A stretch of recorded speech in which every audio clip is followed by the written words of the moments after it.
ଆଜିର ପ୍ରଥମ ପ୍ରଶ୍ନଟି ହେଉଛି କେଉଁ ଦେଶରେ ନାଲି ରଙ୍ଗର ଗାଈ ରଖିବା ଦ୍ୱାରା ଜୋରିମାନା ଦେବାକୁ ପଡ଼ିଥାଏ?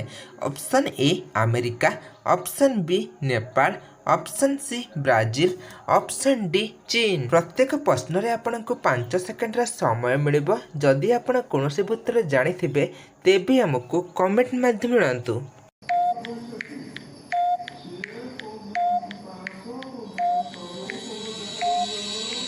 ତେବେ ଚାଲନ୍ତୁ ଦେଖିନେବା ଏହାର ଉତ୍ତରଟି। ଏହାର ଉତ୍ତରଟି ହେଉଛି ଅପସନ୍ ଏ ଆମେରିକା। ଆଜିର ଦ୍ୱିତୀୟ ପ୍ରଶ୍ନଟି ହେଉଛି ଏମିତି କେଉଁ କାମ ମଣିଷ ମଲା ପରେ ବି କରିପାରିବ? ଅପସନ୍ ଏ ଅଙ୍ଗଦାନ, ଅପସନ୍ ବି କନ୍ୟାଦାନ, ଅପସନ୍ ସି ଗୋଦାନ, ଅପସନ୍ ଡି ଚାଷଦାନ।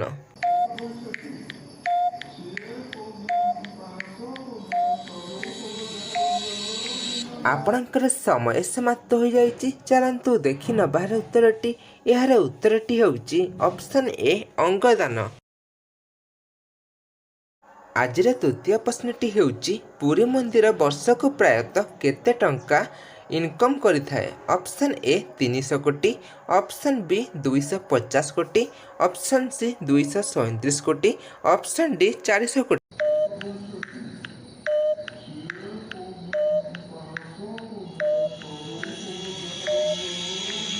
ଏହାର ଉତ୍ତରଟି ହେଉଛି ଅପସନ୍ ସି 237 କୋଟି। ଆଜିର ଚତୁର୍ଥ ପ୍ରଶ୍ନଟି ହେଉଛି ଭାରତରେ ପ୍ରଥମେ ଯାତ୍ରୀବାହୀ ଟ୍ରେନ୍ କେବେ ଚାଲିଥିଲା? ଅପସନ୍ ଏ 1853 ମସିହାରେ, ଅପସନ୍ ସି 1850 ମସିହାରେ, ଅପସନ୍ ସି 1852 ମସିହାରେ, ଅପସନ୍ ଡି 1865 ମସିହା।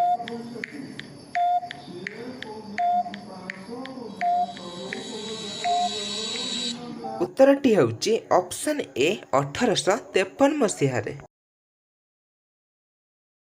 ଆଜିର ପଞ୍ଚମ ପ୍ରଶ୍ନଟି ହେଉଛି ବିଶ୍ୱର କେଉଁ ନଦୀର ପାଣି ଗରମ ରହିଥାଏ? ଅପସନ୍ ଏ ଗଙ୍ଗା ନଦୀ, ଅପସନ୍ ବି ନୀଳ ନଦୀ, ଅପସନ୍ ସି ଯମୁନା ନଦୀ, option D Mahanadi.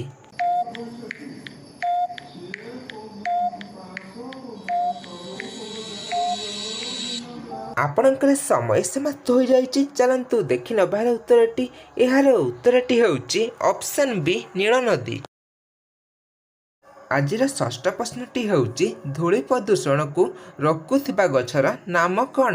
Option A ଓସ୍ତ ଗଛ, ଅପସନ୍ ବି ନିମ୍ବ ଗଛ, ଅପସନ୍ ସି ଶାଳ ଗଛ, ଅପସନ୍ ଡି ହେଉଛି ପିଜୁଳି ଗଛ।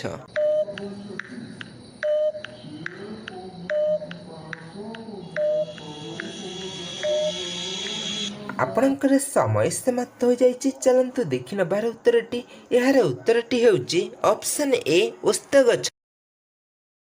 ଆଜିର ସପ୍ତମ ପ୍ରଶ୍ନଟି ହେଉଛି ମିଥିଲା ପେଣ୍ଟିଂ କେଉଁ ରାଜ୍ୟର ପ୍ରସିଦ୍ଧ ଚିତ୍ରକଳା ଅଟେ? Option A Assam, option B Bihar, option C Manipur, option D Odisha.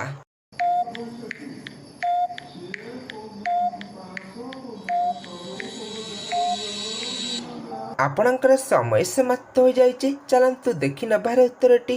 ଏହାର ଉତ୍ତରଟି ହେଉଛି ଅପସନ୍ ବି ବିହାର। ଆଜିର ଶେଷ ପ୍ରଶ୍ନଟି ହେଉଛି ବିଶ୍ୱର ସବୁଠାରୁ ଶକ୍ତିଶାଳୀ ଫଳର ନାମ କ'ଣ? ଅପସନ୍ ଏ ଆମ୍ବ, ଅପସନ୍ ବି ସପୁରୀ, option C kiwi, option D ତରଭୁଜ।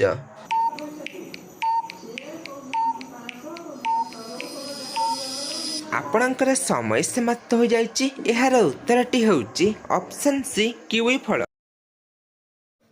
ଆଜିର ଶେଷ ପ୍ରଶ୍ନଟି ହେଉଛି କ'ଣ ପିଇଲେ ପେଟ ଜଳାପୋଡ଼ା, ଏସିଡ଼ିଟି ସମସ୍ୟା ଆଦି ଭଲ ହୋଇଯିବ?